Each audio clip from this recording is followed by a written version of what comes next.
د جنگ بدر مقراله هغه وګړه واقع د الله ټاپک دی.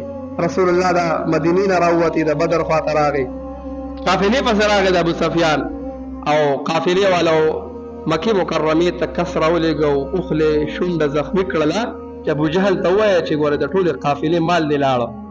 د ابو جهل نه چې خبره راورسېده نو کور په کور باندې ګرځي، یو ورته ورډبوي چې راوځئ، ولې زمونږ قافلې مو ونیولې ده او دا مال صرف زما نه دی او د ټولې مکې والاو دی، هر سړی به د کوره ځي، هر سړی به ځي.